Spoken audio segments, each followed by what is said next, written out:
welcome to my channel on the best of fantasy. Today I would like to share with you my thoughts on the Green Bones Saga by Fonda, a trilogy that includes Jade City, Jade War, and Jade Legacy. There will be no spoilers in this video.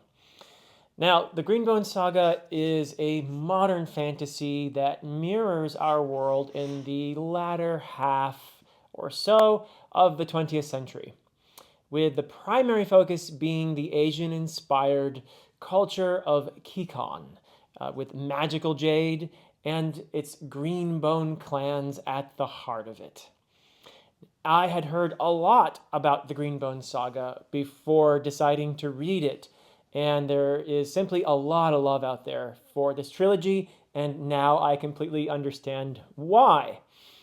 In terms of where I would rank it among my very favorite fantasy reads of all time, I would have to consider it if I had the hubris to once again make another top 10 fantasy story series type video. It would probably have to be in the consideration, but I don't think it would quite be in my top 10. Certainly in a top 20 video of fantasy reads of all time. Definitely in the top 20 for me, but I would have to consider it at least. So it was, for me, that it was that great. It was a great read. I enjoyed it thoroughly. One of the things that I loved about it the most was the magic and how unique the Fonda magic is, if we can call it that even. It is based on jade.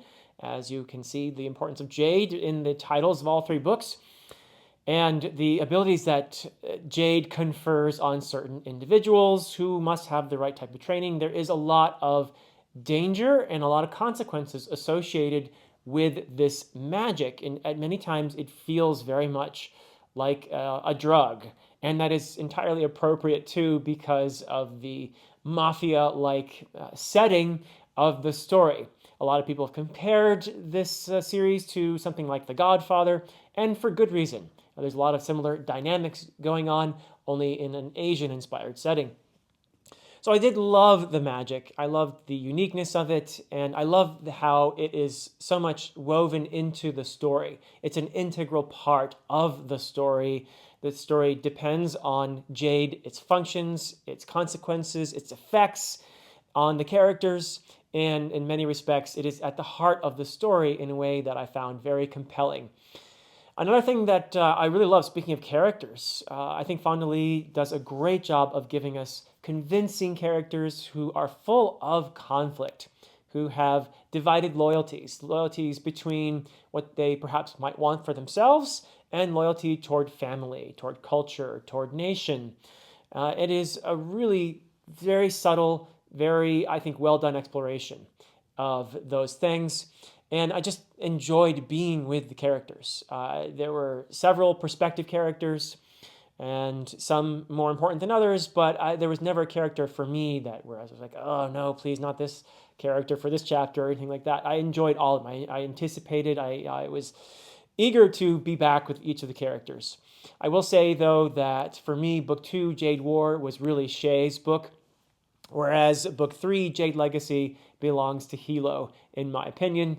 But all the characters have moments where they shine, and they are very much defined by family, but also they are defined by their rivalries.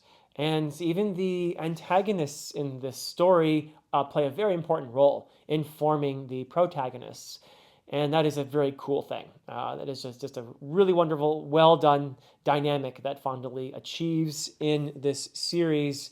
It's not just about the family, it's about how the family's enemies define them in many ways, how they define each other, and the legacy that they leave. Another really compelling aspect of this trilogy of the Greenbone Saga is most certainly the setting and the world building. Really great stuff. I loved Kikon the most. That is the most developed and most interesting to me. I love how Fonda succeeds in giving me a sense of a culture that is very much high context. A lot of things that might be unspoken are understood in a gesture, in a certain way of saying things. and in body language, and just simply in the way one holds oneself while delivering a message. There's just a lot of subtlety and nuance in the culture that is portrayed in here, and I love it. Absolutely love it. Janloon is a city I feel like I could visit, and it has a life of its own. In the first book is called Jade City for good reason. It is almost like a character in the story, and I enjoyed that very much. You also have, I alluded to the mafia type situation here, and you have what essentially boils down to the mafia controlling an entire nation.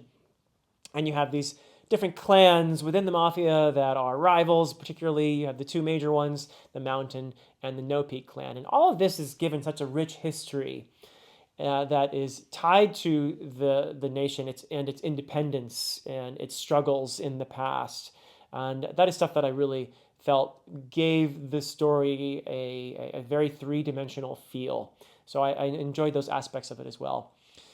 And I also have to say that Fonda did a marvelous job with the themes in the story. One of the most important, I alluded to already, being family and one's loyalty to one family, and how one's family defines one in so many important ways.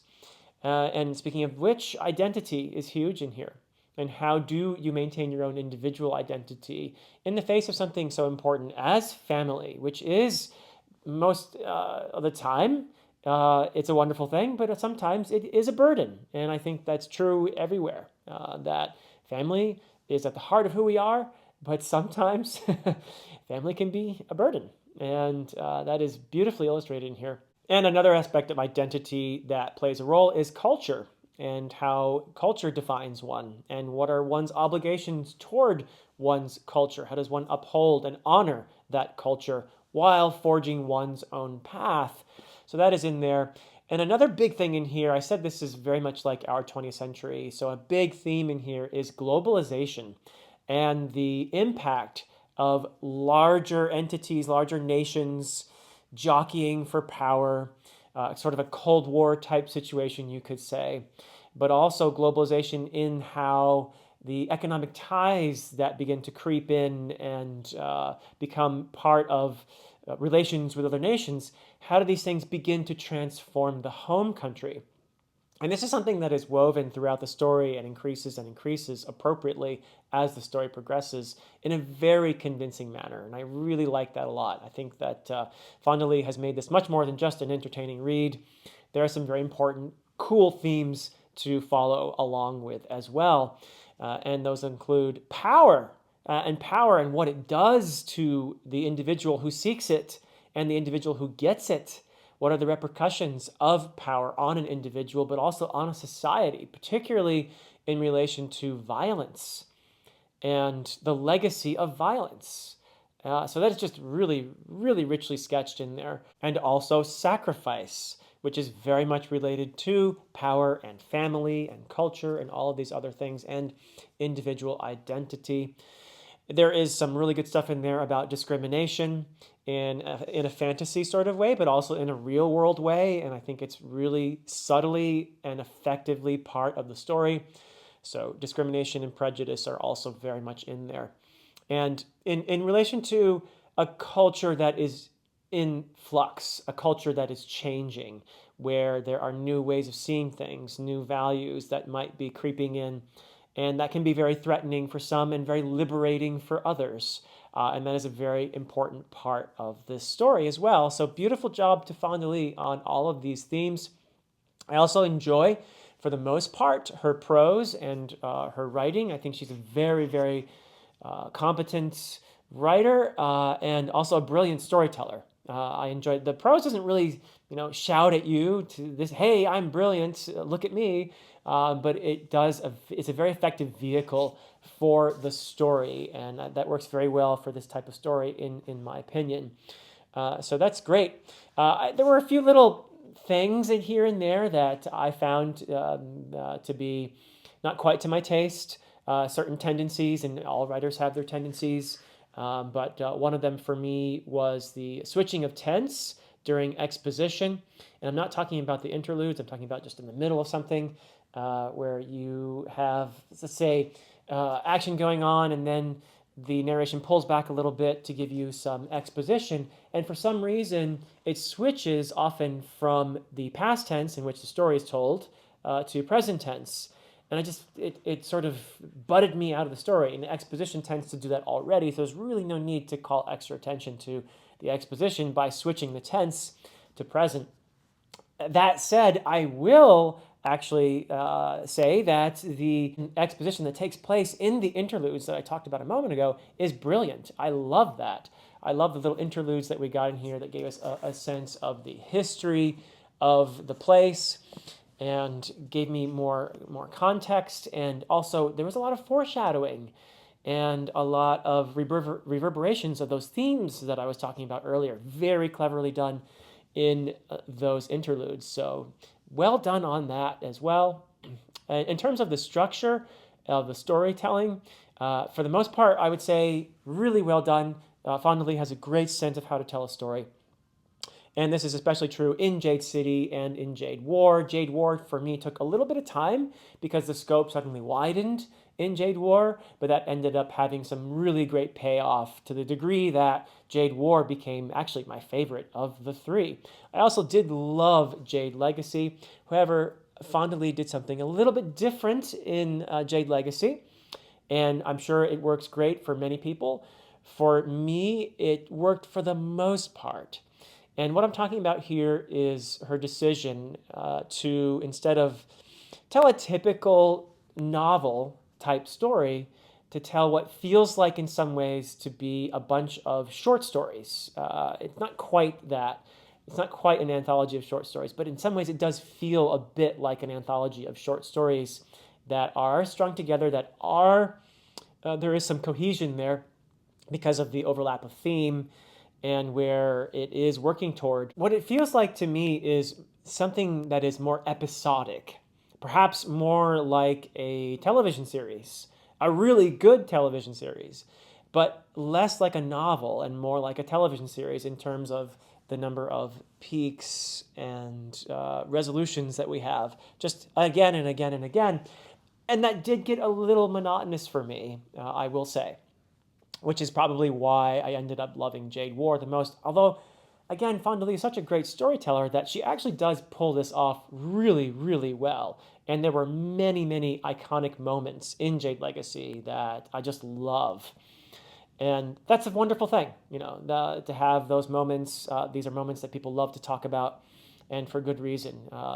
Just probably, I guess, the lead up to those moments. Overall, I feel there was more payoff in a story like Jade War because you've got that long-term investment and you've got that big payoff.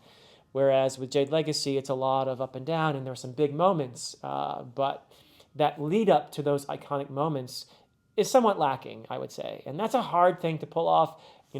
Fonda Lee does not need any writing advice from me whatsoever. Obviously, she did it this way very deliberately and managed to pull it off really well. So for the most part, it really did work for me.